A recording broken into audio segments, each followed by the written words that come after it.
I'm going crazy, sitting on that train, and I don't think I'm ever coming home. Don't think I'm lazy, don't think I'm strange, I do think I'm really just losing it all. 'Cause I'm going crazy, yes, I'm going crazy. Good evening, everybody. How are you?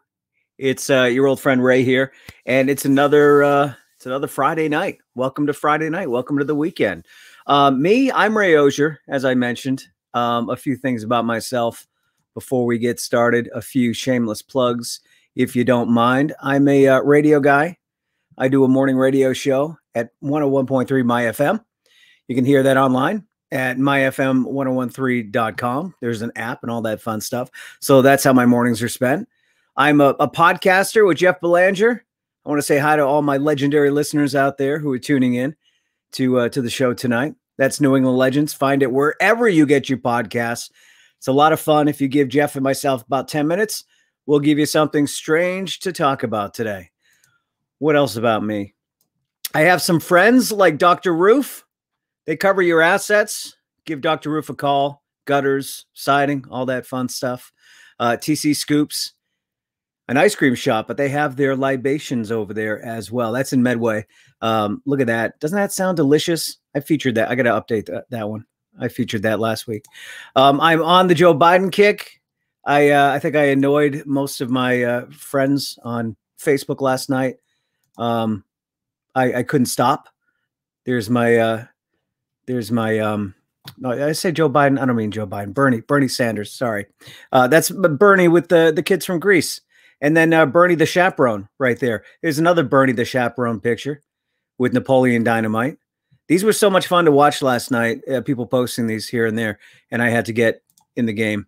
There's my Mando, Bernie and Mando. And then Bernie filled in for Bill in the Pub Kings once. He's not very good on bass. Great singer, though. You'd be surprised. Not good on bass. This is Bernie at a Pub King show. Never enjoys himself when he's in the audience. And then I interviewed Bernie once. Couldn't get a thing out of him. Not a very happy guy. Just like last week, I had my Poke. Oh, there's another friend of the show is Pokemoto. Let me show you what I ate tonight. No, that's not it.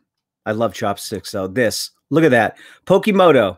It's poke is what I want to. Pokemoto, which is a Hawaiian dish. It's a bowl of sushi, rice, and all sorts of fixins. So they have one of these in Franklin, and they have another one in North Attleboro.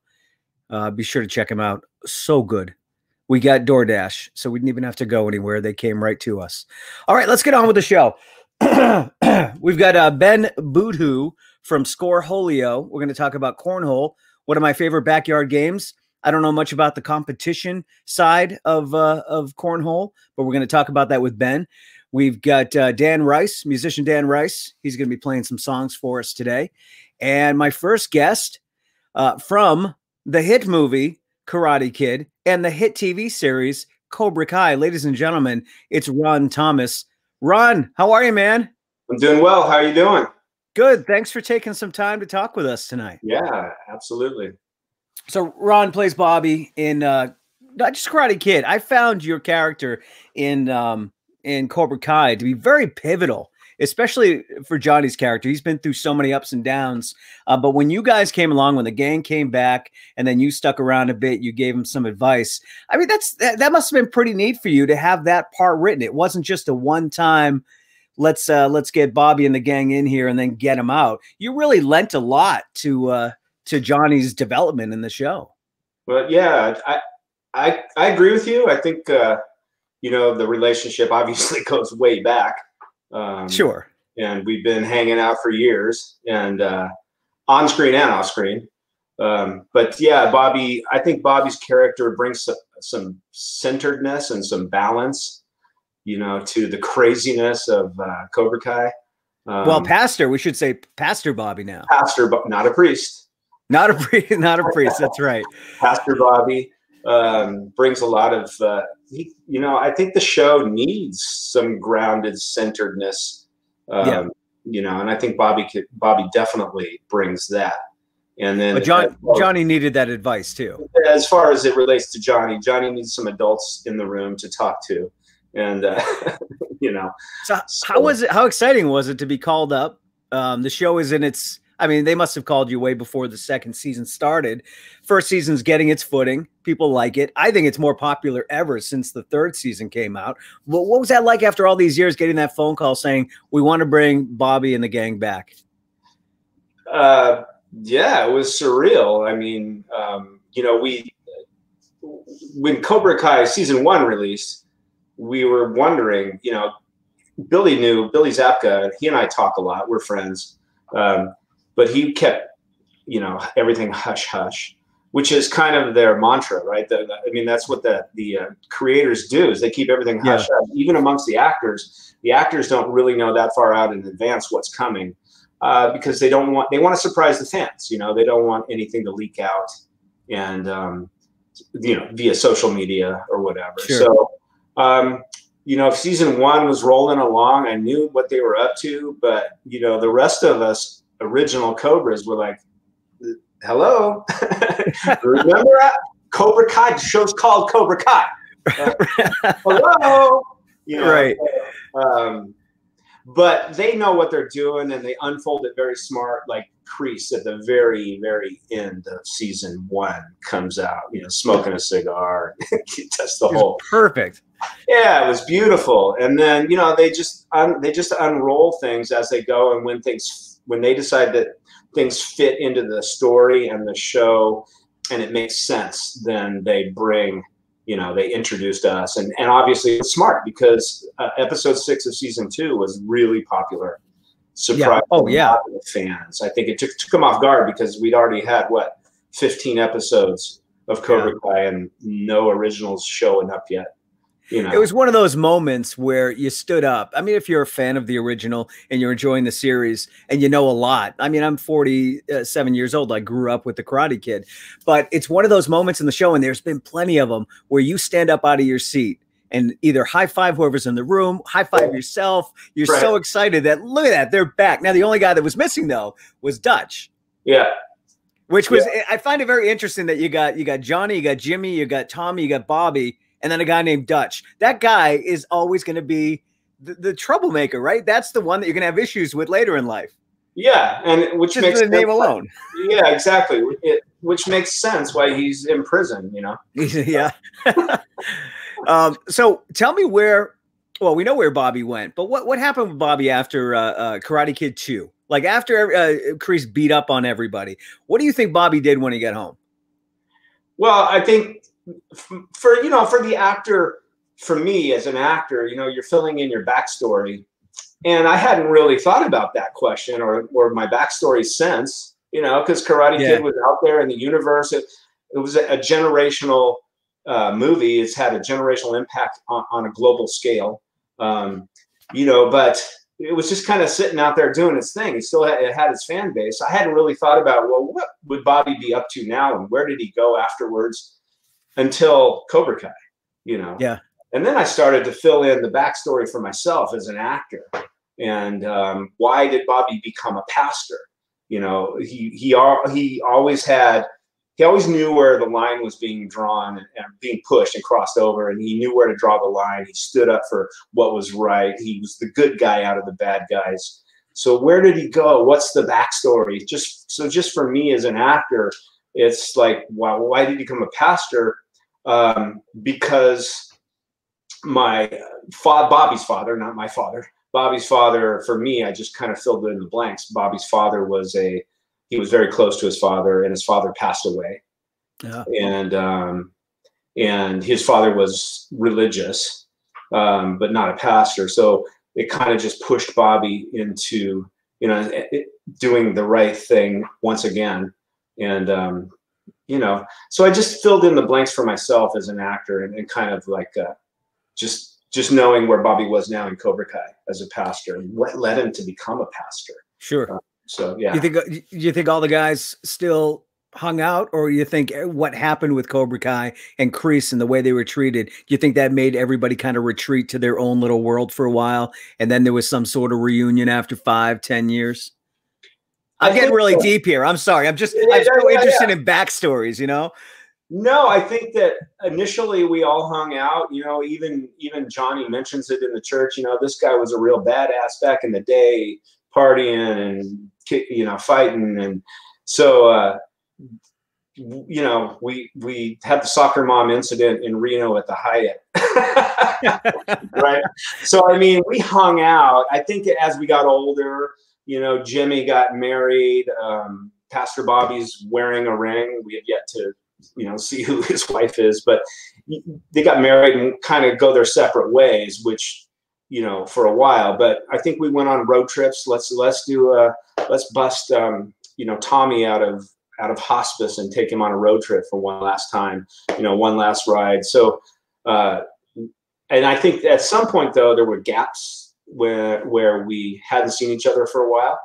You know, yeah. That's all kind of written, you know, if you see like season 1, when I first see Johnny in the hospice, you know, I say, well, it's been a long time, you know, it's good to see you.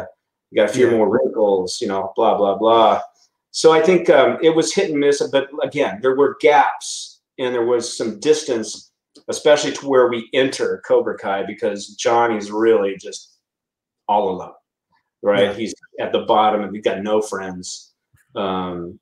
And we haven't spoken for a while. But I think all the years, I think we went on those road trips. We rode those motorcycles. We, you know, we hung out, and just like all of us, you know, we're close with our buddies. We go off to college, and then after college, we get married. We got blah, blah, blah. And then we just kind of, you know, those friends from back in the day just kind of stay in touch, but they go their separate ways.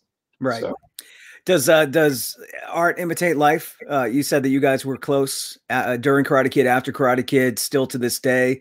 Was it a reunion of sorts, getting together for the show to film, or had you guys already been pretty tight up to that point?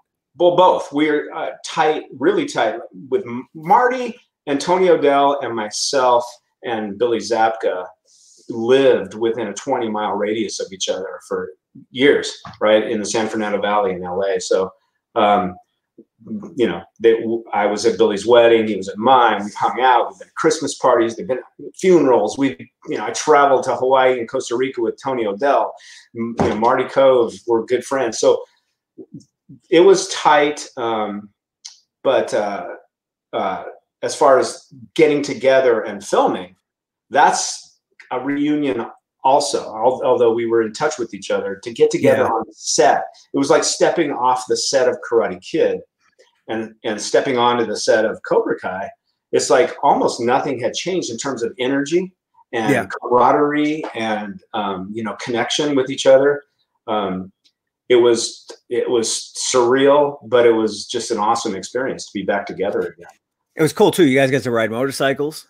Right. And you got into a bar fight. Yeah, you got to showcase your Cobra Kai skills again. That was a lot of fun. Yeah, I just enjoyed the whole experience. I just want to. We've got a few people posting here. Dan, Cobra Kai never dies. That's right. And Erica loves your character in Cobra Kai. Thanks, I just Erica. want to say I didn't say hi to everybody coming in. I usually check the messages, but tell me about your new career, or I say new because I'm thinking Karate Kid was made yesterday, but you've been doing this for a while. Tell me about you being a motivational speaker.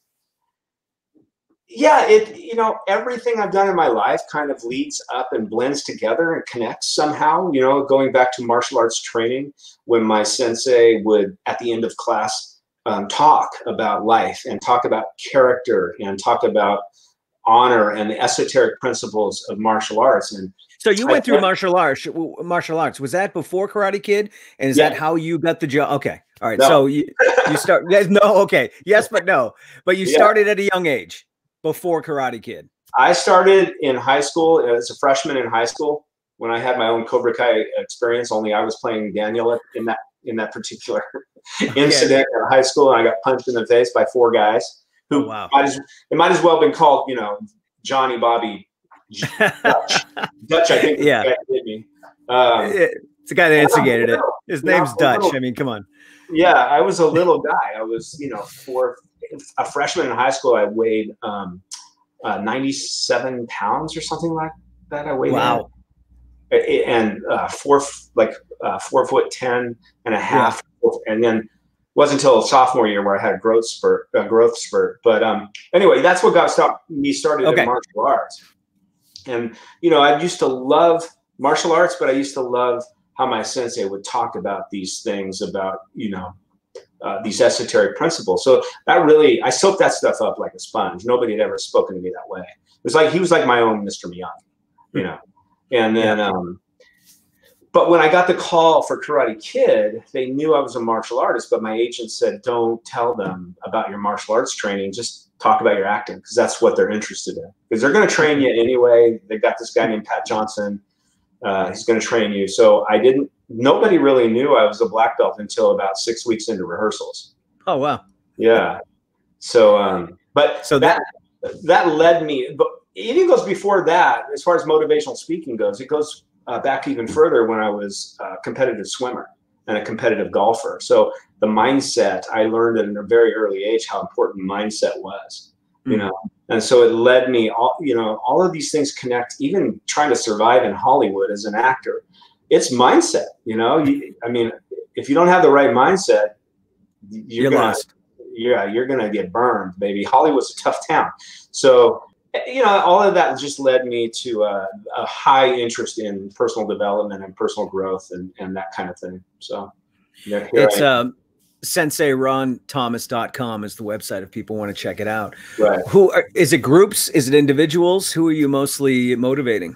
Well, I used to do a lot of individual stuff, especially when I was training in neuro-linguistic programming or hypnotherapy, NLP, life coaching stuff. But I kind of got away from individuals stuff. So I would coach groups or corporate groups or athletic teams.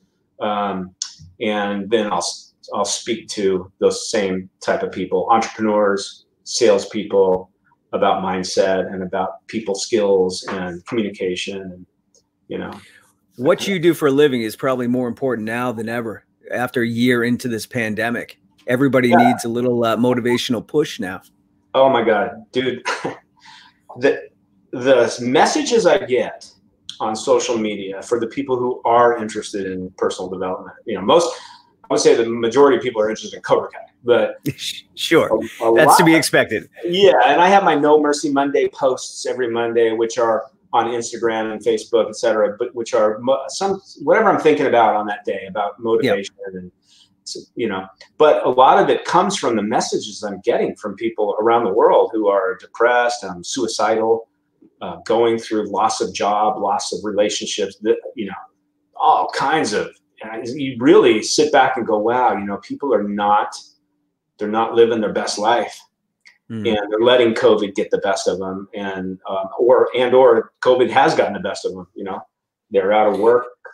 It's a tough time. It's a really tough time. And it was a tough time before COVID. It was. Life is tough. Life is difficult. Yeah. I get these messages. So it's important and I enjoy it. I enjoy what I do. I can say one sentence and somebody's going to connect with it. And if I can change somebody's life or save them from, following through on something like suicide, I'm happy. So it's got to be a very rewarding job. Yeah, it's fun. And it's creative. It's artistic, just like acting is. Sure. Well, you're on stage, right? In most cases, you're on stage. You're giving a presentation. Yeah, yeah. Which you have to create that, Sure, absolutely. What can you tell the viewers today? And of course, I'm sure your motivational seminars are a lot more than one sentence. But you said, sometimes all it takes is one sentence to connect. What would you tell people right now who are a little down about getting up in the morning? Just give me something on getting out of bed and getting the day started. Yeah, a lot of people just don't know. They don't have purpose or meaning in their life. We got to find purpose and meaning. Otherwise, you're getting out of bed going, oh God, it's another day. So how do I find purpose? And I can tell you that purpose and finding meaning in what you do may not be your career that you're up to. It may be another path.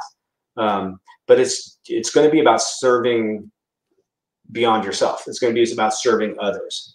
And that connection is finding out what that is and your unique talents and what you're uniquely qualified to do. Even if you don't know what that is yet, just having an interest in that, it will come to you, you know. But a lot of people just aren't interested. They're interested in survival. You got to get out of survival mode and get into being more interested in thriving. Purpose. You know? And then things tend to work. You know, awesome. It may take some time, but yeah. Have you thought about more time on screen since Cobra Kai season 2 and 3? Have I thought about it? You mean would we other projects? Other projects. Well, actually, Dan is asking if you're going to be in season 4. Of course he is. And you know, and like you said, they keep everything close, right? So you can't say anything. Even if I did know, I couldn't say it, and I don't. What about outside of Cobra Kai? Because I mean, it's been a long time since you've been on screen, at least from what I could tell from IMDb. But it was almost like you were an actor. You were a Hollywood actor playing a part. I didn't look at you or any of the other guys really and think, oh yeah, those guys haven't done anything since 1984 or 5. I thought it was great. I thought the performances were great. Yeah. So there's no reason why you couldn't go on and do something else. Yeah, I appreciate that. Thank you. You know, acting, I felt a little rusty. To be totally honest, you know, coming back in season 2, because acting is something you got to work. You got to work it out. You know, you have most actors who aren't working on a series or something like that, or at least in acting class, working their chops. You know, working on scene study. And I hadn't even done that for a long time. Yeah, I had another series that's on Netflix reach out to me, want me to put myself on tape, send it in for casting. And so, you know, I've always loved the craft of acting. I've always loved the industry. And now with Cobra Kai and everything, it's got a little spark under my butt. That's exciting. Yeah, to go, okay, maybe I need to go out there, get my scene reels together, get some representation. And start submitting myself. So yeah, of course I thought about it. I love acting. So yeah, for sure. Good. I hope to see you in more. And I don't want to keep you too long. I know you're a busy guy. But I have one more question. Can you tell me a little bit about your time spent with Pat Morita? There's a new documentary coming out about his life. There's not a lot we know about him other than he was beloved. But talk about Pat a little bit. He's a special guy. He has a special place in my heart. We used to call him Uncle Pat on the set. He's very funny. There's a photo there's a photo of you guys eating ice cream. Yeah. And he's peeking out in between. And just if a picture could say, you know, 1,000 words, that did. I mean, just the look on his face with all the Cobra Kai guys was priceless. Yeah, he was just so much fun to be around. And I had a special friendship. The story that I love to share is that after Karate Kid, I had a martial arts school, and I was teaching my kids, you know, the whole thing. And I had a testing, and we're going to promote the kids to their next rank. And all the parents were there. My place was packed. I had a pretty big school in LA, and the kids were going to get their next rank. And we did a demonstration and put on a show for the parents, etc. And I ran into Pat the week before my demo, and I said, and he invited me to dinner up at his hotel. He had a bunch of people in the room, and he had a, you know, chef come in and cooked Filipino food, and it was just an awesome. And then the next day, he said, "Yeah, I'll come to your dojo. I'll watch it." So I had my black belts line all the parents up, line all the kids up. They're waiting for Sensei, but Sensei's not there, me, and I had to drive over to Universal Studios to pick up Pat and bring him back to my dojo. And so they're all waiting, and my black belts are just keeping them, you know, keeping them quiet. My senior instructors, they're keeping everybody in line. And all of a sudden I walk in my dojo with Mr. Miyagi. And that's classic. Yeah. He signed autographs. He watched the demonstration. He took pictures. He answered questions. And that's Pat Morita right there. I mean, that's very good. He didn't have to do that. Right. So he's a great, great guy. I love him. It's a testament to the relationships you built for one movie. I mean, there were sequels, but that one movie is so special in so many people's hearts. And it sounds like everything behind the scenes was just as special for you guys. Oh yeah, for sure. And it's lasted a lifetime, our relationships. But I think that's part of only a part. There's a lot of pieces to the puzzle that made this movie such an iconic film. But one of the reasons why is the energy created amongst everyone, cast and crew, in front of the camera, behind the camera, this synergy we had going on. The stars just aligned.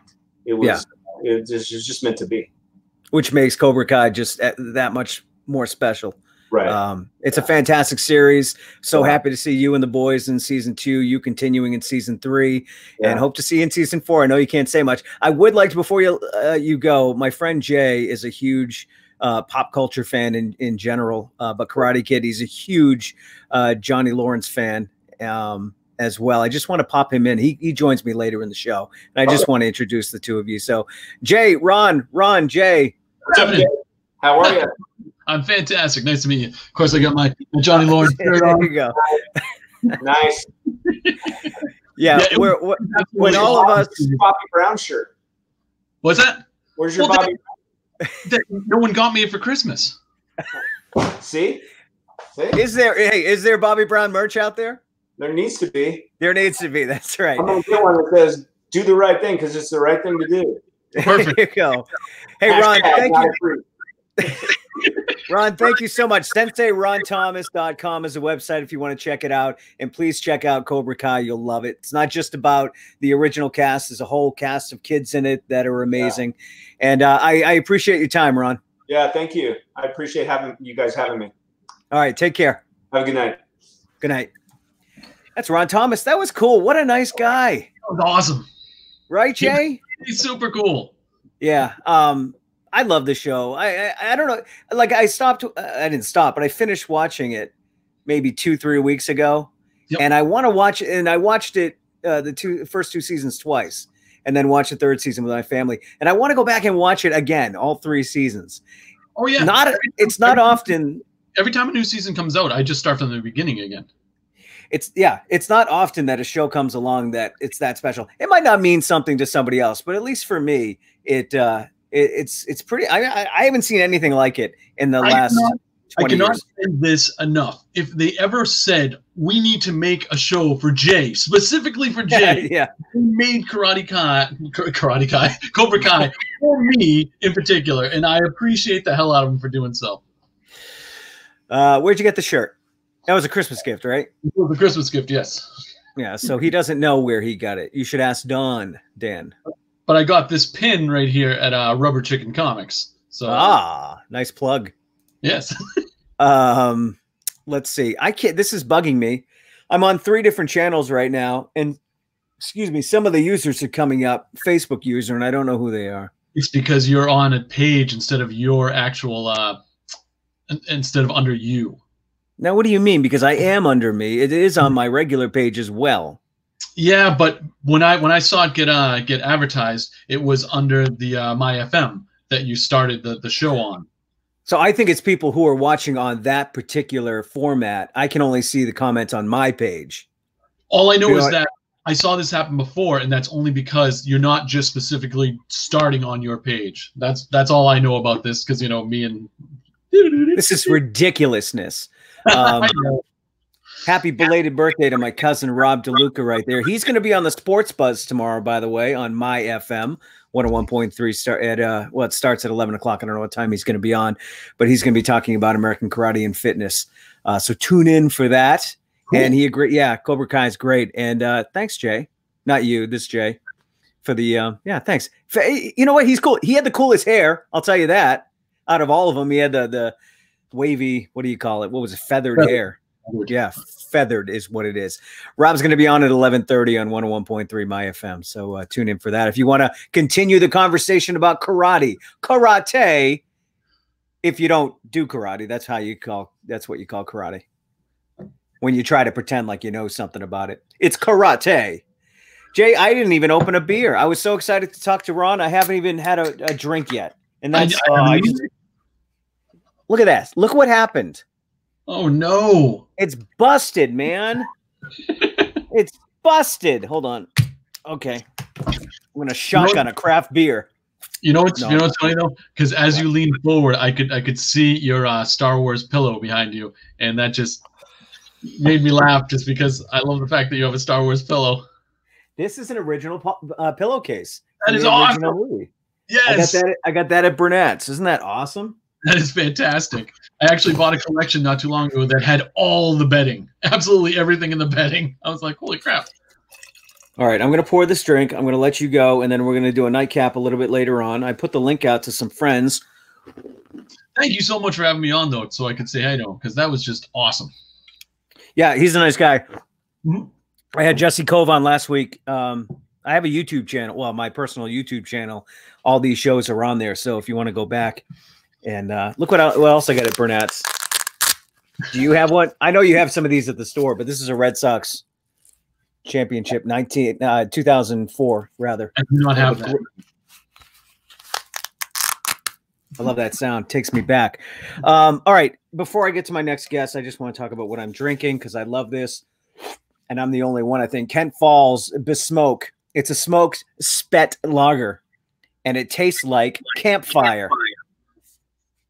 And every time I pour this among friends, they all say, "Ew, that's gross." Cheers, Jay. Salute. I'll talk to you in a little bit. Okay. Dan Rice is going to be joining me in a bit to play a few songs. I wanted to show you something that I bought today from my good friend Peter Willis. That is Peter Willis. He's an amazing photographer out of Franklin. It's the 2010 calendar. I was lucky to get one of these. I think there's only a few left. So if you want to find Peter Wilson, excuse me. What did I say? Peter Willis, not Wilson, Peter Willis on Facebook, then you can get one of these calendars with his beautiful photography on it. I don't want to show you all of them. I want you to be surprised when you get one. Thank you very much, Peter. Great kid. All right, let's talk cornhole. We've got Ben from Scoreholio. Love the name. Ben, what's happening, man? Hey, how you doing, Ray? I am good. Hey, thanks for joining me for a few minutes. It's my favorite backyard game. I don't play it as often as I'd like to. And I know there's a whole, I love the plugs too. There you go. You got the hat, you got the I got to get the cornhole board in here. That way you got the whole shebang for you. There we go. Good enough. I've got my own boards. I don't know. I watched it for the first time during COVID, which was very weird watching cornhole on TV with no crowd. But it was on ESPN. That's right. It's an amazing sport. It's an amazing leisure sport. And now it is a sport. People are playing it for money and cash prizes. How did you discover cornhole? I discovered it in Ohio when I went to visit my my sister and brother-in-law out there. That's when I first played cornhole. How did you discover cornhole? Well, yeah, Ohio, Kentucky, those are hotbeds for cornhole for sure. I'm out here on the West Coast, even though I'm wearing a beanie on a hot winter day in Southern California. I know you're up in Mass wearing a beanie, so I'll have to get you a Scoreholio one. Please. But about 5, 6, well, actually, it's been about 6 years now. Just like everybody else, drinking some beer, doing a little competitive backyard sports playing. We got a set of cornhole boards, and I thought I was dominant against my fellow friends. And so I started reaching out to different organizations, which I didn't even know existed. And became one of the organizers down here in Southern California. And it's been really exciting to watch the growth of the game over the past, 6 or 7 years. So 6 or 7 years it's been, huh? Yeah, I think everybody gets into it, just drinking some beer and throwing it in That's the backyard, it. right? I mean, kind of the we game. do a lot of barbecues with friends, and we all have our boards, and we bring them. We never would think about maybe starting a tournament or going pro, but it's a social game with beer and barbecue. If that's as far as you take it, I would highly suggest it to anybody. But if you want to take it a little further, there's Scoreholio. Well, you've got it on your thing right there. Yeah. Scoreholio is an app that helps you put tournaments together. No questions. It's plug and play, basically. Tell me about the app Scoreholio. Yeah, no problem. And so Scoreholio, basically, we can run backyard tournaments from, 6 guys in a backyard to all the way we've done 500-person tournaments for different organizations. So basically what our app does, I run a lot of charity and fundraisers out here to help raise money for the community through cornhole tournaments. And what our app does is it makes a tournament efficient. Everybody has the app on their phones. They get alerts when they're up on a court. You can put it up on a TV so that way everybody can see the bracket in real time. And basically, instead of whipping out a piece of paper, making everybody go through and somebody has to know how to do the bracket, our system automates that entire thing for you. So everybody gets a QR code, you can scan in and get it going, which is just basically what we're all about. We do beer pong, we do billiards, darts, volleyball, all sorts of sports on the app that you can, and it's free. So you just download it and start doing it. And then once you start getting good, we're running about 250 tournaments a night, all the way up to about 400 a night, just cornhole alone throughout the nation. We're actually worldwide now. So you could be traveling, you're from Mass, you're in Ohio, and you're like, hey, I want to go play some competitive cornhole. You just get on your app and find a tournament and walk in. Most of the time, if you're in a city that has cornhole, they're going to be using Scoreholio. We're pretty prevalent in the arena now. So, it's a lot of fun. And, we get ranked globally. So if you play with 6 guys in your backyard, you guys are going to have a little club ranking against each other and see your stats and everything and see how you rank against everybody else in the world. That's cool. Everything gets saved. So you're not just playing your little game, but it becomes a part of something bigger. Absolutely. I mean, it was a lot of fun. Like I said, the reason why I got into it was because I felt like I was so dominant. And, we were playing from like 20 feet away. I was playing with some cheap bags from Target and, wadding them up and throwing them. And then I went to an actual tournament and found out it's 27 feet away. You got like double-sided bags that are pro bags. You got a side that sticks, a side that slides. These guys throw it, with spin, and they can cut it and they can turn it and all this stuff. And I'm like, okay, maybe I'm not that good. So those that can't do teach. So now I just run tournaments instead of actually playing them. But it is amazing. I mean, you go to a tournament, everything is going to be legit. But when you go from backyard to backyard, the board's always different. The length is different. The whole attitude, the game itself is different. There's backyard rules. Some people have different rules. So I kind of like that nitty grittiness of the sport where you don't know what to expect. When you go in a new backyard at a new barbecue. Yeah. The board might be too slippery. It might not be as easy to run as the board you played last weekend. Absolutely. And if you give me 1 second, I'll show you. Yeah. So we actually at Scoreholio, we make you can get on your Scoreholio app and click the shop tab and buy some bags, depending on where you live. So you guys are up in the cold, right? So you actually need a bag boards are going to be a little more sticky than, they normally would be. So you need a bag that actually moves. So we have like what's called a spark bag. If you're actually down here, bags are going to be flying. So you need ones that are going to be actually able to stick a little more. So that's like what this circuit bag's made for. So when you talk about that, I mean, I personally know the rules. I run tournaments. I'm on top of people. If I go to somebody's backyard, I'm in their house. I'm playing by their rules. I'm playing on their boards. And you know what? I got to win by whatever they're doing. So I do love the sport for that reason as well. You can play competitively. You can, take a step back and play just for fun, have a good time. And I think that's what makes it so exciting, But I'm telling you, these pros are unbelievable these days. Unbelievable. Oh, yeah. Going with these bags. Well, I mean, for the longest time, I thought it was a game of luck.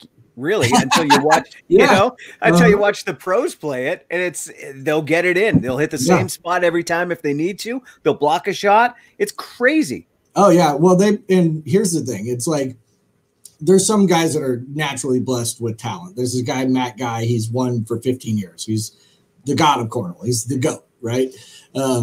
I think you're up in Mass. So would you guys consider Tom Brady? He's a Tom Brady of cornhole, right? There you go. There is only one GOAT, by the way. You're like, which GOAT would you? No. There's one GOAT. Hey, I'm an Arizona Cardinals fan, so I guess my GOAT is like Kurt Warner. Larry Fitzgerald. There you go. I got Larry Fitzgerald. But nonetheless, he's blessed with natural talent. I think the guy, if he was like, he's like Luke Skywalker on the Death Star. He's going to sink the shot. You know what I mean? Yeah. But, he's got the force. There are a lot of guys that they sit there, and Matt Guy does too. They put a lot of hours into this. I mean, this is like not a joke. They have sponsorships. So they are getting sponsors by national companies. We are a sponsor of some of them. and they get a chance to be on national television if they really work hard at it. So they got to know their craft. They got to know their equipment. They got to be ready. They got to be prepared.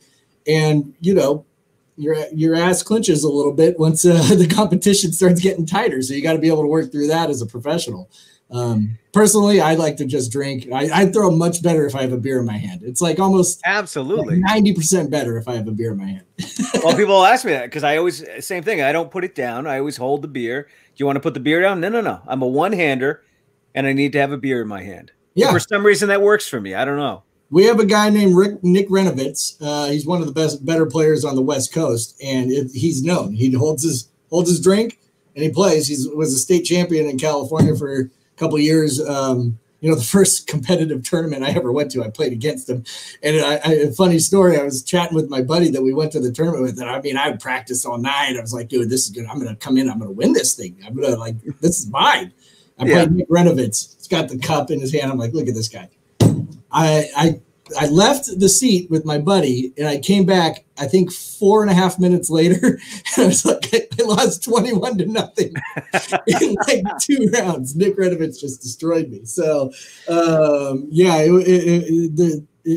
think in his key is holding that beer. I mean, I think it's a bag weighs a pound, about the same exact as a beer. So you got to, it levels you out. You got to have your equilibrium. That's exactly right. That's awesome. So as the sport progresses and there's more and more professionals and everyone's got a logo on their back, do you find that these guys are developing personalities like that guy that always has the beer in his hand? Are they developing unique personalities that like work on TV? You know what I mean? There definitely are. There's some people that are, you know, laser focused. You know, it's kind of, we can go back to the football analogy. You know, there's some guys that they lead by volume, right? They're loud, they're boisterous, they're screaming, they're yelling when they get a good shot. Then you have a couple guys that are just more quiet and they focus a lot more.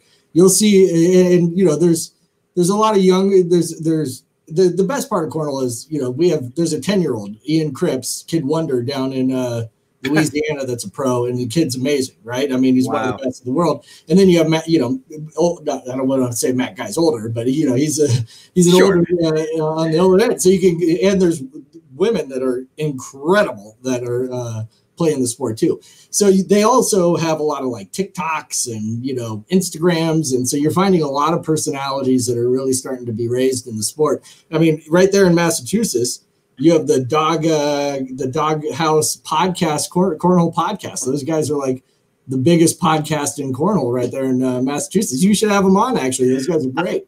I'll have to look that up. I didn't know there was a podcast for cornhole. What are they talking? I mean, how much can you talk about? There's enough to talk about? I mean, well, just look at what we've talked about now. That's true. Bags. The bag market is one of the hottest things out there. You know, which bags are, there's different fabrics, different fills. Once you start getting into that, then there's a lot of drama, you know. People think they're the best, and you know, people think they're this and that, and so you know, you gotta. There's a lot to talk about actually once you get into the sport. I have learned that you do have to spend money on good bags. Don't buy cheap bags. Yeah, you know, the bag market is definitely key. You know, personally, I'm partial to my Scoreholio bags, but I would also tell somebody, you know, if you're somebody out there that's really wanting to get into the sport, the barrier of entry is not that bad, but get a good set of boards. You can get them at scoreholio.com, go to the shop, but even if you don't go through us, get a good set of boards, because the key is that they don't bounce. So they either have to be 3/4 inch or they have to have a brace in the middle of them. And that's because when you throw the bag, you don't want it to bounce if it hits the middle of the board and then go somewhere. It has to be stiff. It has to have, that way you can control the bag when you're doing it. So if I could give anybody advice, while the bags are definitely important, get a good set of boards. They'll last you a lot longer. If you know, you probably get them for $180 at Dick's Sporting Goods, or if you spend good money, go to our site or some other site where they actually, you know, focus on it. You're going to spend $250 to $350, and they'll last you, you know, for 5 winters versus 1. So good to know. Advice for you. Is it cornhole? Because I know there was a debate for a long time: bags or cornhole. Where are we leaning now? Is it cornhole? Is it technically cornhole now? I think you would have to say that technically it's cornhole now. I think we'd have to break that way eventually. I think if you asked me 4 years ago, it was cornhole in different regions and it was bago or bags in another region. Yeah. There are people that are purists that will never say cornhole. But I think that, you know, with it being on ESPN now, with there being some major pros out there and everybody saying cornhole, you're going to have to, you know, bend the knee if you're still saying bags. Because I think it was cornhole when I was in Ohio maybe 8-9 years ago, and then nobody wanted to call it that on the East Coast. Yeah, but now it's that's what I hear is well, I think it's because cornhole. You guys have the accent there, right? Bags just rolls off the tongue better. Bags. I'm not very good at that. I got to shout out to Greg who connected me with you. Yes, Greg has a website, cornholecentral.com, which is pretty cool. If you type in where you are, it'll let you know what's happening in the cornhole world in your local area. And he has fantastic equipment sales there. So bags and boards. Greg is an awesome guy. He does a ton of stuff for the cornhole community. So cornholecentral.com is a fantastic site to go to. Good. Please check that out, as well as Scoreholio and scoreholio.com, not just the app, but you guys have a website as well. That's right. But you can do everything from the app. I mean, if you want to go to the shop, we got a button right there for you. So, really, scoreholio.com or download the app and you're good to go. Backyard or big events, you know, whatever the case may be, get the Scoreholio app and keep your rankings in check. I love it. Hey, Ben, thank you so much for your time. Ray, I hope to be back another time. I'm on the 75 hard diet. I can't drink with you, but next time I'm on, I'm going to crack my Miller Lite. We're going to have a good time. As soon as you're off, let me know. All right. Sounds like a plan. All right. Take care. Bye. What a great guy. That's Ben. I love cornhole and play often with – I don't play as much as I want to. And, of course, you know, this past summer, we didn't have a lot of chances to play. We all have our boards, but for some reason, we don't play enough. So we're going to have to get back into that. I know we got 2 out of the 5 guys watching right now, 5 of us. That's including me. All right. And we'll get to them a little bit later on when we have a nightcap with Jay. But let's bring in our next guest. It's Dan Rice. Clear that throat. How are you, sir? How are you? Good. What's going on? Not much, man. Not much. What are you wearing? That Tampa Bay? This is my Tom Brady GOAT Tampa Bay Buccaneers jersey. Okay, I think I knew you had that early on. Yes, you were very disappointed. We were all disappointed, but I think at this point we're all on your side now. Yeah, because he's in the playoffs and the Patriots aren't. That's true, and now we see what we had lost and what we underappreciated, and good for Tampa Bay. But I feel if Brady was still on the Patriots this year, we would still not be as good. Do you think so? Really? He lost a lot of steam in New England in 2019. But like going to Tampa Bay, he like went back to like 2017 Brady. He wasn't like bombing down the field like he used to, but like he was making good like short slant throws. He was doing good. I only caught a few games this year. I only caught a few Pats games. It was just weird. How did you like watching football now as opposed to last season when there were fans there and it was a normal year? So I actually started getting into football a lot more during the pandemic because it was one of those things where like it kind of like pushed me back into normal life. Like, oh, football's on. I used to watch football with my dad. Maybe this will feel normal to me. Okay. So I started watching football. Like you wanted normalcy in the most unnormal situation. I wanted to go back to a time where I didn't have to put on a mask to go outside and panic 24/7. And you put the TV on and you're watching a game with no crowd. No crowd. And it's very, I love it in the beginning of the season when they tried like the fake crowd sounds. And then in the playoffs when they just gave up. Yeah. And it was dead silent. I find the silence hilarious sometimes. So Dan, you're a local musician. How you've been playing for what, let's say 4 or 5 years now? 4 or 5 years. Yeah. And how has it been during the pandemic? You have a little bit more time. Has it made you work harder, or have you become lazy like many of us where we're like, I got plenty of time to do this stuff? I lost a lot of motivation to even pick up my guitars at the beginning of the pandemic because it was like, well, that's all I do all day, all week. Like that's all I could do because I'd stay in this room and I have guitars and that were sitting and collecting dust on. I just had no motivation. So I picked up the guitar one day and I'm like, I'm going to force myself to write a song. And I wrote a song, which I'm going to be playing later for you today. Oh, nice. Yeah. How that one song, or have you been writing others during the pandemic? I've been writing a good amount of songs during the pandemic. Nothing's finished. This is the one song that's finished because I have a horrible habit of starting and writing a song and then coming up with a new one. So I have like 30 unfinished songs in my phone. I hear you do the same thing with cover songs. Oh, of course. Yeah. I'll be like, oh, this is a good cover. Maybe I should finish this one first. Oh, I like this song though.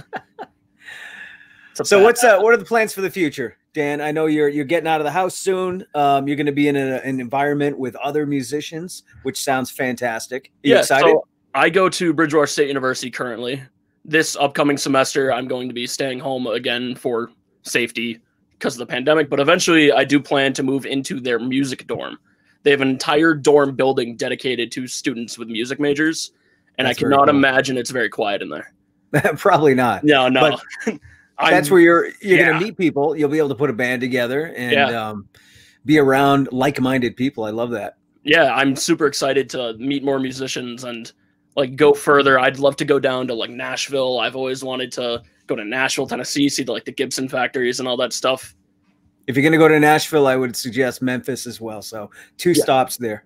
Both amazing music cities. Yeah, I got to get down there eventually. All right. So are you on a laptop right now? I am on a laptop. Okay. So I need you to go into your camera/mic. Do you see that setting somewhere? Let's see. Cam mic setting up. Yeah. Click that. And then you're going to go to audio. Audio. And then you're going to click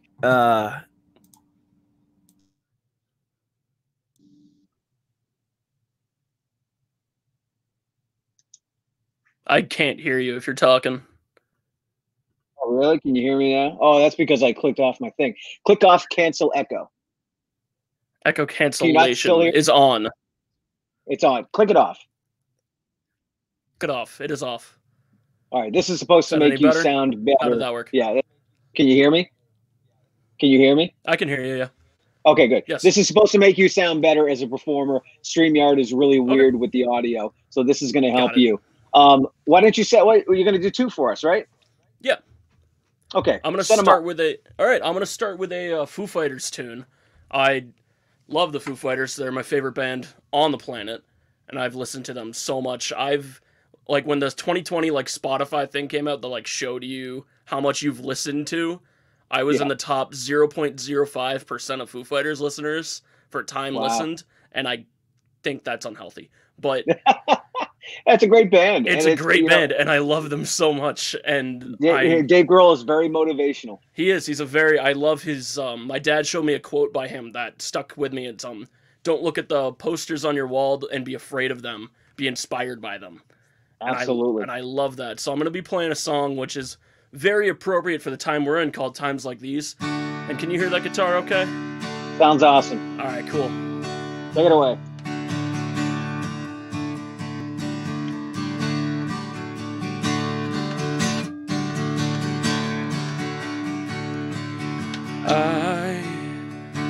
I'm a one-way motorway.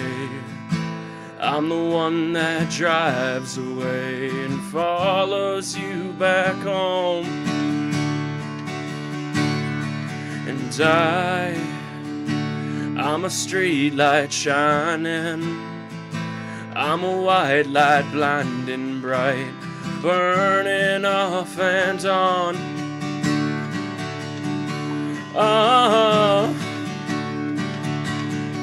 It's times like these we learn to live again. It's times like these we give and give again. It's times like these we learn to love again. It's times like these, time and time again. And I'm a new day rising. I'm a brand new sky that hangs the stars upon tonight. And I'm a little divided. Do I stay or run away and leave it all behind?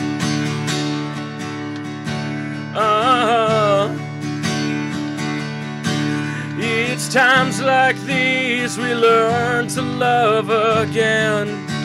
It's times like these we give and give again. It's times like these you learn to love again. It's times like these, time and time again. It's times like these you learn to live again. It's times like these you give and give again. It's times like these you learn to love again. It's times like these, time and time again.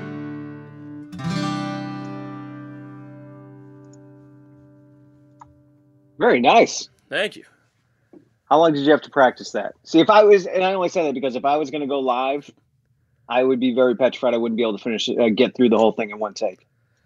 So when it comes to Foo Fighters songs, I have 3 like books of all their music. So I practice a lot of like Foo Fighter songs to warm up and practice, like before shows. And but that one's pretty much set. That one is one of those songs where I use that as a practice song. I use that, Learn to Fly, and All My Life to practice playing guitar. All great songs. Have you ever heard Wheels? You must have heard Wheels. I love Wheels. Wheels is That's one of my favorite songs. Yeah, it's a great song. It doesn't sound like Foo Fighters like when you first listen to it, but like getting more into the swing of it, it sounds like it's such a good Foo Fighters song. It's very underrated. Have you listened to any of their new stuff that they just came out with? I just put on the new song today. I only got like 20 seconds, 30 seconds into it, so I haven't really spent time to listen to it. Yeah. Yeah, it's like Is it good? I've been waiting on a war since I was young. Like, it's such a good song, and I love... My favorite album of the Foo Fighters is Wasting Light. It's an incredible album, and they're heading back in that direction for their new album, Medicine at Midnight, and I'm super excited. Nice. To head back to that era of Foo Fighters. You spent time with Ellis Paul, too. You actually were under his tutelage for a bit. I learned under Ellis for a good amount of time, and I still do. I still stay in contact with him. He's amazing. He's so good. He's helped me write so many songs, like songwriting techniques, and giving me like advice on where to go with my music and how to tell a story through songs and with the guitar. You've been able to spend time with him too. Your dad knows him, and he introduced me to Ellis. And now when I write lyrics, Ellis is always in the back of my mind. He's an amazing lyricist, not just a performer. Yeah, he's always a guitarist and musician. He's a lyricist. And it's amazing. And someday I will take one of his seminars, the Weekend Getaway lyric seminars. I think I've been to 2 now. They're really fun. They're super fun. They're 3-day long in Connecticut, but I've only been able to go for 1 day because of the same weekend as the Labor Day Bash. Yeah. So my dad and I would drive down, and we'd go for the day, and then we'd drive back and get home at like 5 a.m., sleep for like an hour, and then I'd go work the bash doing sound, and he would take pictures all day. And then that's the life of a rock star, man. But then we'd hibernate for like a week. So, all right. So now we get to hear. I'm sorry. Go ahead. But going into the original Ellis love, just learning from Ellis is such a huge opportunity, and I write a lot of my songs based off of his storytelling techniques. Very nice. Yeah. All right. So you're gonna play one of those original songs now. Yeah, I'm gonna play my new song, Mr. Right, that I've been working on with a recording guy, Fitzy from Bad Marriage, and I've been working on this song to record, and hopefully it'll be a single out on Spotify and all streaming platforms in less than maybe a little over than a week. Oh, cool. Yeah. Cool. So I love this song. It's called Mr. Right, and I'd love to play it for you now. Please do. Sure.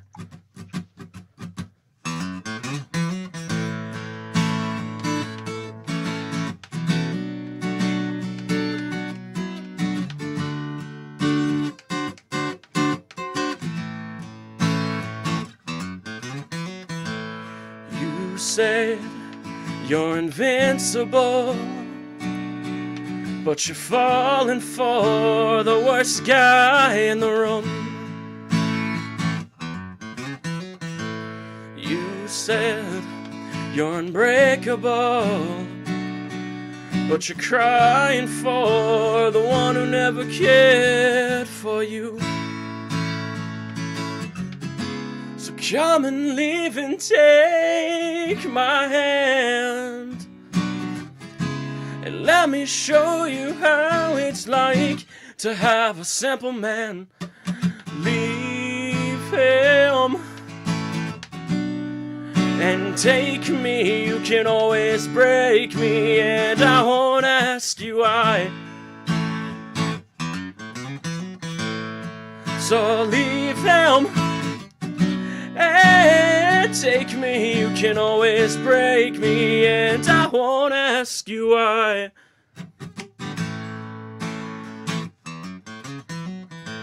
You said you were made for me, but you could never care for me, 'cause I was never your type. You said there were more for me, but that was such a bore to me, 'cause you always caught my eye. So come and dance and hold my hand, and let me show you how it's like to have a simple man. Leave him and take me. You can always break me, and I won't ask you why. So leave him and take me. You can always break me. I won't ask you why.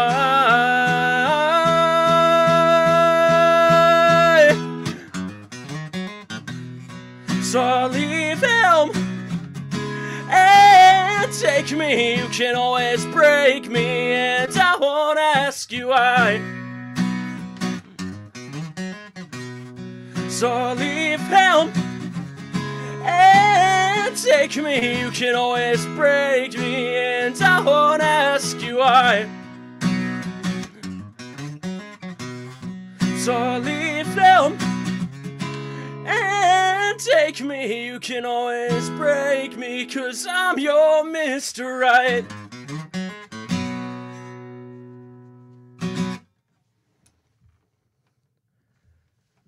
Can't hear you, Ray. You're muted. I muted myself. It's been great watching you grow as a person and a musician over the last 7 or 8 years. That was fantastic. Thank you, Ray. And everyone who's watching thinks so too. Like Barbara Rice says, awesome.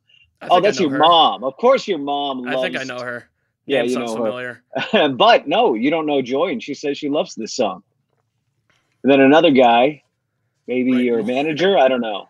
He's very demanding. He's scary. Dan, great job. I love the new song, and good luck with the recording, and we look forward to seeing it very soon, like within a week, right? Hopefully a week or two, maybe 3, less than. All right, buddy. Take care. Have a good night. You too. Have a good one. All right. Bye, Dan. That's Dan Rice. I want to say hi to some people listening. I've been ignoring the messages. Tim's out there. Terry's out there. Raylene and Joy and Will. Hey, Will Highlands. I played with Will in a band not too long ago when I first got here in Milford. It was so much fun playing with Will. Jen is there, and Don Bailey. I do have a lovely cornhole set. Thank you. Don made my cornhole set. Justin and Ray cornhole set. What else is here? Oh, and Joy says she loves the song I posted from me and Justin. Thank you very much, Joy. All right, let's see. Let's do this if I can bring it up quick enough. Here we go.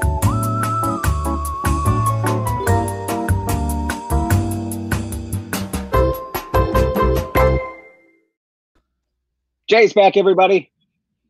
And now he's got a coat on, jacket, members only. That's right. Because the most fantastic Don Bailey got me the coolest birthday gift ever of a Cobra Kai jacket. This is the jacket that Johnny wore when they pulled up to the beach in Karate Kid, and he's turning over a new leaf. No more degenerate. And then all of a sudden, what happens? He gets goaded by freaking Daniel, and the next thing you know, but this is the jacket right here. Well, what I love about Cobra Kai is they do address that. How maybe Daniel was a dick. He was a dick. Yeah, but I mean, 90% of people growing up with the Karate Kid thought Johnny was the bad guy and Daniel was the good guy. And now it's turned. I think now it's 20% against Daniel. I mean, Yeah, 20% in. So I've already had a few beers, and this is a part of the show, ladies and gentlemen, where it just gets worse. 20% are in favor of Daniel being okay, a nice guy. 80% think he's a dick. Well, it's funny because they finally brought this up in How I Met Your Mother, in which Barney always stated that their true Karate Kid was Johnny Lawrence. That's right. Karate, and so much so that we're hoping that that NPH makes a cameo in season 4, because that would be pretty cool, bringing the worlds together, because he was such a huge Johnny Lawrence fan that he even had him at his bachelor party, and you didn't even realize he was dressed up as the clown the whole time. I forgot about that. Just checking some messages here. Jeff, I got that link if you want to jump in. I put it on the page there. I don't know if Andrew still here, Jay? Have you seen Andrew? I have not. Is he with you? Not with me. Okay. I think Amber is answering trivia questions that weren't asked on this show. I don't know what she's listening to or watching, but it's not our show. She said that because you're like, and Raylene's here, and Tim's here, and Joy's here. All right. Okay. I get it now, Amber. That's a good one. I like that. And Don Bailey is here. Danny was and still is a dick. And Danny LaRusso, not Tim's kid, Danny. Wow, Don. I don't think I was supposed to post that. Let's bring in the father of that dick. We're sitting here trying to figure out what Dan has done to Dawn. She clarifies. We're all sitting here like, wow, that was. Why? Why am I? What did I do? Well, it's funny because I don't think Daniel's ever been referred to as Danny. Has he in the films and TV show? I don't think Daniel ever. No. No. Well, that was funny. Hey, Tim Rice, how are you? Good. How are you? Just sitting in the dark all by yourself. Horrible lighting. Yeah. I'm drinking some Sparkle. What the hell is it? Sparkle Puff. Man, That's a triple. This is a triple, and this is delicious. This is like Laser Cat times 2. Tim, you would love this. I don't think I would. Thank you, though. I had one of those. I had one of those last week. I may have one left in the fridge. My fridge is almost empty, except for a few Capri Suns. And I haven't had any sluice juice in a while, so I was very happy to grab some of this tonight as well. Very nice. Juice. So that was an awesome tune. Great new music from Danny. That's awesome. Yeah, the new song is great. We're just sitting here explaining to him that he needs to keep writing. Yeah. I just see him as a writer. He writes these songs out so fast, so it's really cool to see. Yeah. Anytime you have God-given talent like that, man, just use it as much as you possibly can. It's actually Tim-given talent, but that's okay. I give some credit to Barbie too. What about Barbie? All right, Barbie or Tim, that's fine. You're bringing the third person in, Jay, not me. I'll tell you what, though, I'm jealous of Barbie's guns now because she looks jacked. Hi, Barbie. Let's see a little bit. Come on. I'm what do you wearing got? a shirt. It's not that kind Too many clothes. with the sweatshirt. So you did, and you can go to Tim Rice photo on Facebook or his website. Is it on the website too? Yeah, it's on the blog. You can see how jacked Barbie has gotten. Our did that start with? Our physician texted me the day after I posted that photo that he's retired now. He wrote to me, he's like, "One, I thought your daily pick was a family thing. This is a little risque." And I said, "My wife wanted it up." He goes, "Well, that's because she can kick your ass." So he was very impressed. When you impress the doctors, you know you've done something right. Did that start with Peloton? Or did it start before that? No, it started before that. I was going to say, because you only got that right like a couple months ago, right? Yeah, no, she's been working out for like a year. June. Oh, all right. Has it really been that long? Oh, it hasn't been that long. You were in a gym before COVID. Yes. Yeah, but no, she's taking it very seriously. While the rest of us are sitting here eating and drinking and getting fat, my wife works out all the time. That's right. And now there's not a ton of food in the kitchen. And my favorite thing to say is, I'm going to go to the kitchen and get disappointed. Wow. Yeah. Or you could start eating like Barbie. No, I'm really hungry, Ray. What does Tim do at 9 o'clock on a Saturday night, 8 o'clock on a Saturday night if there's nothing in the house? I make popcorn. Okay. What if there's no popcorn? There's always popcorn. Have you guys tried DoorDash or Grubhub? Yes. If there's no popcorn, there's divorce.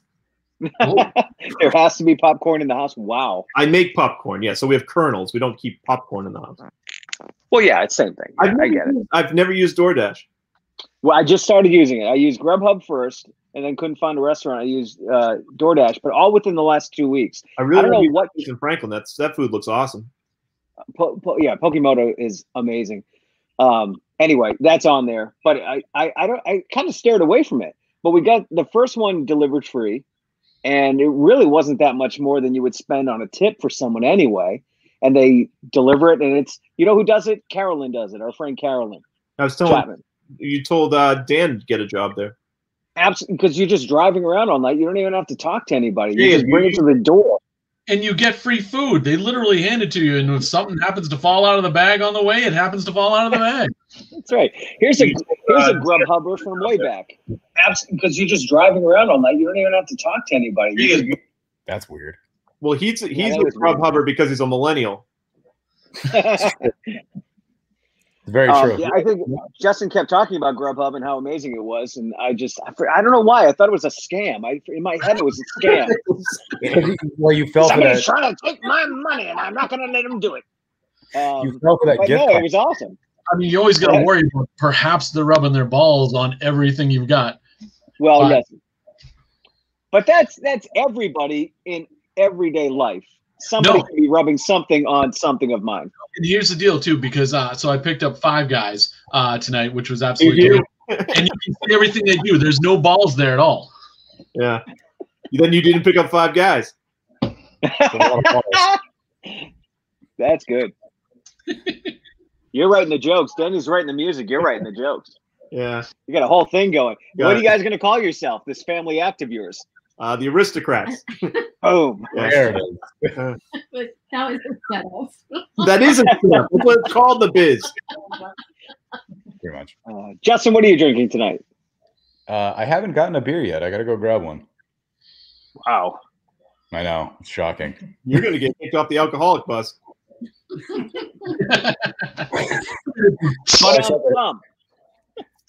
Grubhub. DoorDash. Can DoorDash deliver beer?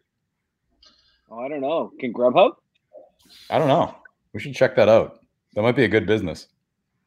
Or you could find a restaurant that delivers anyway, on their own. Yeah. No, I'm a fan of DoorDash is the one I use more often than not. I just like it because they just leave it on the doorstep and walk away. Like, you don't have to talk to them. There's no shame. Yeah. Just leave that fatty fried food on the doorstep and walk away. Which one does that? Any kind of delivery system now just leaves it there, unless you specifically say, walk it into the house. Which one is the one that just drops it at my door? I want that one. DoorDash. They both do. They both. I like actually Grubhub did it anyway without me asking. DoorDash asked if I wanted it to be left out front. They called me and said, I'm here. What do you want me to do with it? Grubhub just That's weird. Don't call me. Yeah. And you can follow them from your phone or computer. So you can watch them going from their house to the restaurant to your house online. So that's pretty cool too. Oh, since there's nothing on TV, that's something new I can watch. The food being delivered? I'm out of things to watch. We're gonna too, huh? Jay delivered my food tonight. I'm worried about his delivery practice. Well, that's on Dawn. Yes, it was. It will be. We got one more episode of WandaVision tonight because we haven't watched that yet, and then we're going to watch the it's premiering today is Psycho Gorman, and that looks really good actually. If you check out the trailer for that. Where's that? Psycho Gorman. It's about a couple of kids find this amulet that controls this like hell-bent demon that's like wants to bring nothing but destruction everywhere, but they have to listen to these 2 kids, so he's kind of pissed. And he's like, I'm going to kill you all, but not right now because you're going to go do this in the corner. Okay, that kind of thing. Is that a sci-fi original? Horror horror. It's actually a Shudder original, I believe. Oh, okay. Shudder's just been. I don't have Shudder yet. But I'm knocking it out of the park with stuff, and I just gotta get Shudder for the love of Shudder. I wasn't thrilled with the first 2 episodes of WandaVision, but I'm gonna keep going because I know it's a shtick. Oh, I liked it. I thought it was good. I mean, I totally get where they're going with it, and it's just going to evolve more. Unfortunately, they have some really deep Easter eggs in there, and I just enjoyed it on the fact that I love old 50s and 60s TV personally, so I thought that was fun to watch. Yeah, I like it, but it's really deep. Like if from the comic book angle, it's deep. You got to be a real geek. I expect them to be a little bit more explainable in by the second episode.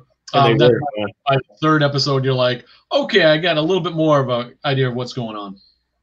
So when you're trying to reach the masses, yes, is it safe to do a show where all the Easter eggs are in, this number 6 of WandaVision, number 6 of X-Men, this and that? You got to look at the secondary character here, what the T-shirt he was wearing.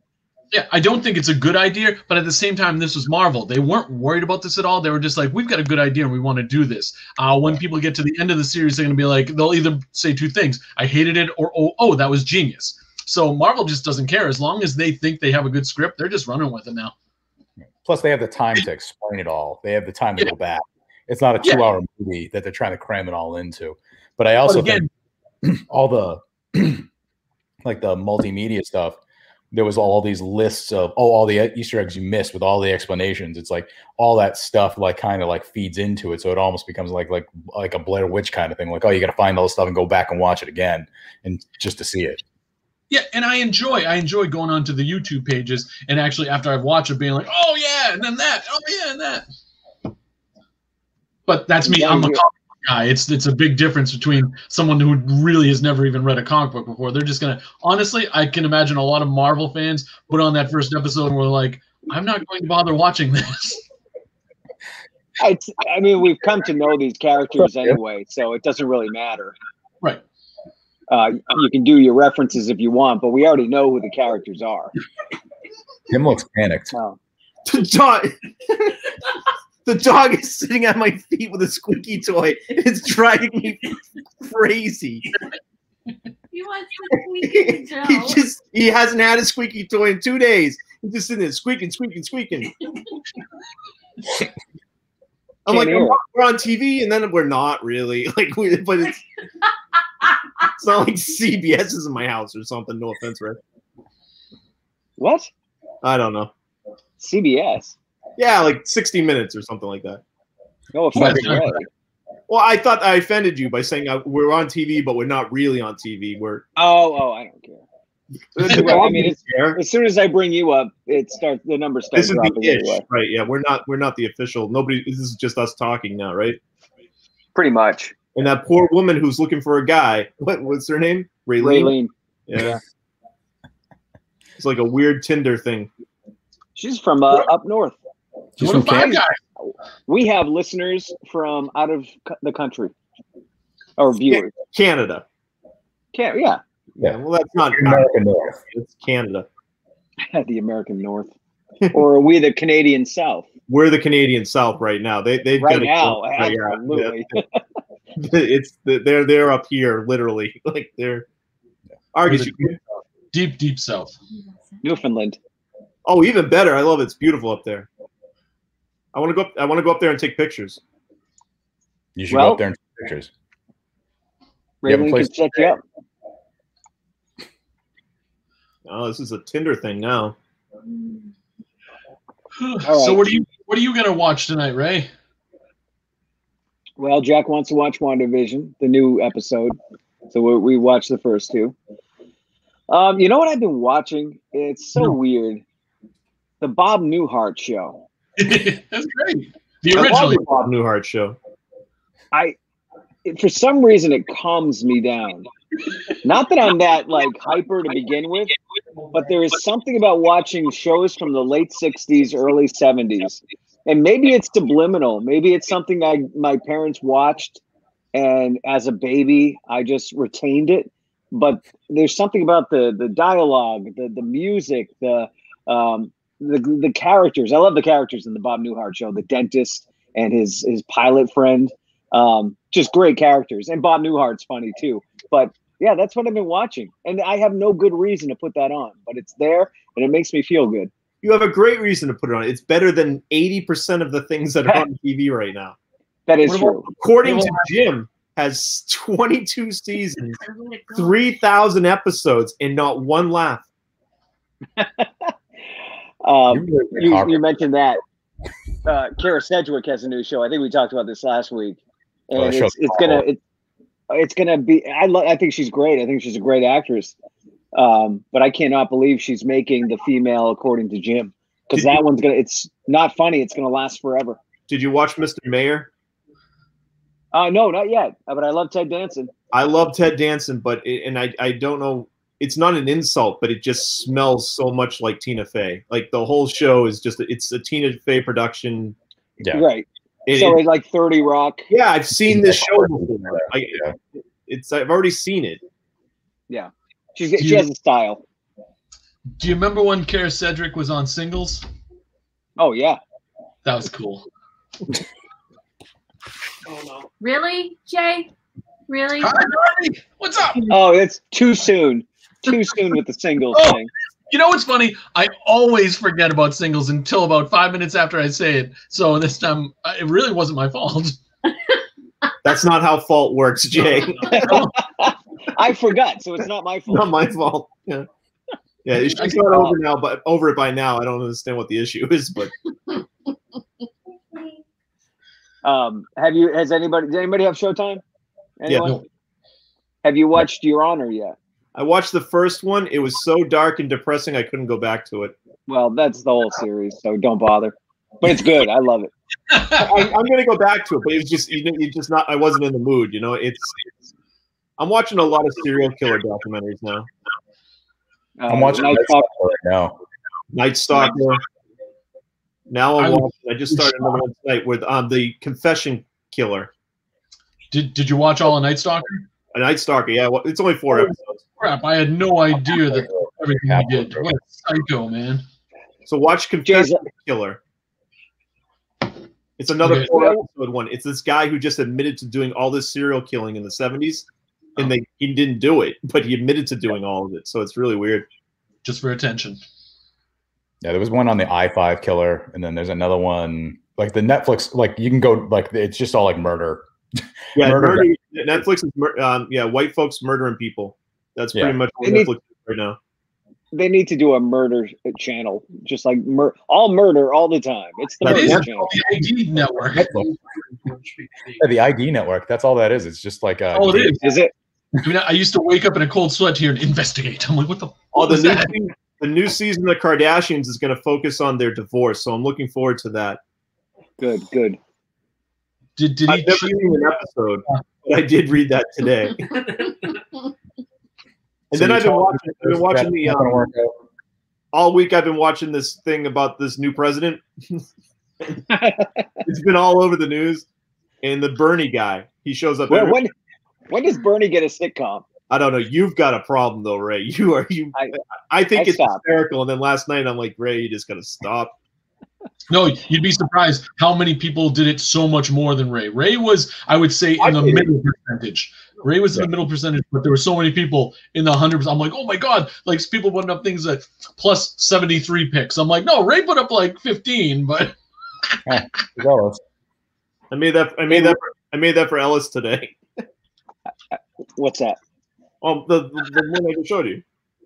I didn't see it. I was looking for something else. So Ellis has a streaming show every night. Oh yeah. So I think that Bernie's going to start selling those mittens on his online. No, you hear about that? The lady's been contacted. So because I wanted to know what Bernie thought of this whole thing. So he was on Seth Meyers last night, and he's like, the poor woman that makes the mittens. She made me the mittens, and now the news have been notifying her, and everybody's been contacting her. And I guess her answer was very short back, going, "I'm a mom. I have a job. I don't have time to make mittens for people." Wow, she sounds like a ball of fun. She sounds like a Bernie fan. That's exactly what Bernie would say. Yeah. But he's selling a shirt now for charity. What's the shirt? His shirt? Yeah, the meme. He's got a shirt with it. Oh. Yeah. There's Bernie at our annual redneck party. Right behind Amber, too. Yep. It's Bernie creeping on Am. I love Bernie. All right, so that catchphrase, that voice right there needs to go with every meme. I love Bernie. She never says anything on camera, but I love Bernie. Yeah, she's not just on. like that too. You have to show a picture, and then you would hear, "I love Bernie." It's Bernie, and that's your pool, Justin, isn't it? That is my pool. Hey, that's me. Jay. Yeah, we're all in there. Wow, I look white. Well, there's me cleaning the pool for some reason. I think you're trying to hit the ball. Oh, is that part of it? That's some of the equipment for bird bath, isn't it? That's that's the day I broke my foot. That's right. Tim was the only one in there with the old man hat, just being like, "Get away from me! Keep these kids away!" Don't touch. I broke my foot that day. Right, because you were trying to kick all the kids away. That's bird bathing. I don't know how anybody breaks their foot jumping up and down in a pool. Yeah, you wait 10 years, dick. You will. I don't think you won bird bath that day either. So that was a. We don't know how to win bird bath. There's no winning bird bath. Bernie won. Bernie won. Yep. Shay, do you wear that jacket out? Not yet. I haven't had an opportunity to do so yet. You know, the second the tradesman opens up fully in this pandemic's over. Damn straight. I've been for 14 months now. Do you compliment that with the headband or leave that alone? Depending. Well, see, I was thinking about this too. If there's a Halloween party this year, then I can actually go. So far, I've gone as Guy Johnny, and that's Guy, and I've gone as the skeleton Johnny. So now I could go as motorcycle Johnny if I wanted to. If you wanted to, right? And that's another story. Yeah. Oh yeah. Yeah. We were talking about. But the sad part is, I didn't even win. That's right, you lost. I lost. You're a winner in our hearts, Jay. Always. Aw. Quiet! All right, guys. That was fun. I feel like we're going to be doing this again really soon, so. Maybe. Did everyone get their gifts? I got to deliver mine. I have to deliver mine. Oh, Us crap. too. I got stuff. I hope you didn't get me then. I All right, dropped guys. I dropped something off today, so. Was it a gift or just something? I dropped something off today. Where's Sydney? Sydney's gone. She's been dropped off. Yeah, Sydney's at her friend's house. Oh, shit. Yeah. Gotta go pick up Sydney's in Sydney. Medway? Yeah, Sydney's in Medway. I wasn't notified. Sorry. We talked to the border guard. The border guard. Yeah, we don't have a border. And he's getting a sticker. It's got a sticker. What else you got there, Jay? No, this what is else a pin. can you grab? Oh, it's a pin. Sorry. Did anybody watch? What? How many people are watching? Says 8. There's 9 people watching. Thank you for watching, 9 people. What is that? I love the face. Get the face a little closer. Not yours. The dog doesn't like that. That was about 5 seconds. All right. Thanks for tuning Ray in, wants to go. everybody. No. Thanks for coming on. Thanks that was for a lot of fun. Yeah. Hey, Thank you, Dan. one last question, though. Yeah. At the beginning, how do you get to be a friend of the show? What do you mean? What's a sponsorship program? I noticed there were a couple of people at the beginning. Oh. Like, what if Team Total wanted to be a friend of the show? Send me. Do you have any pictures? Do you? I got to give you. Goodbye. Those are those are people I do social media for, so it's like an extra plug. But I'd be happy to showcase some of the work. That's the answer. That's how you become a friend of the show. How about next week's show is just like a Tim Rice gallery showing? There's no need to. We're still friends, right? No, I think that might be fun. I'm available. I don't do anything. What's that? Jay's not a bath bomb. It's Jay's the playing Death Star. Yes, oh, it's the Death Yeah, I Star. know. Yes, I was like, what? Oh, I see it. Jay, does your room from the street just glow like neon? Yes. Yes, it does. You drive by Jay's house and it's just this neon room. All right, Ray wants to go. Goodbye. No, I don't want to go yet. Oh, Justin, has your daughter asked for those lights yet? Because actually, both my kids have those lights, the LED lights. Have you had to put those up yet? No, they have a LED lamp that changes color. So they have like That's this thing. enough, right? Yeah. They have one of them has a cube that changes color and stuff like that. But have you seen the two? They're bulbs, right? One friend has one, and the other friend has another.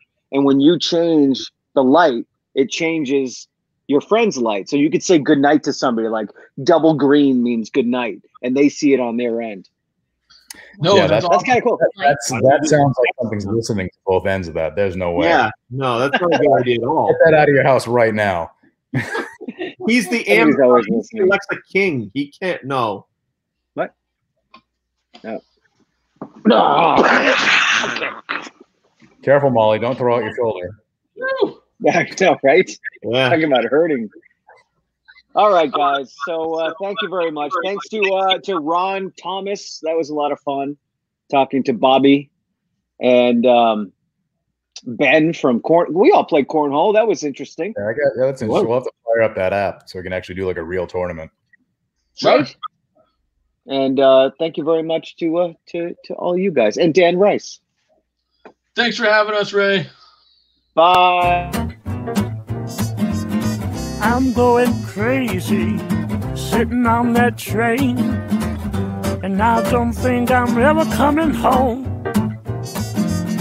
Don't think I'm lazy, don't think I'm strange. I do think I'm really just losing it all. 'Cause I'm going crazy. Yes, I'm going crazy.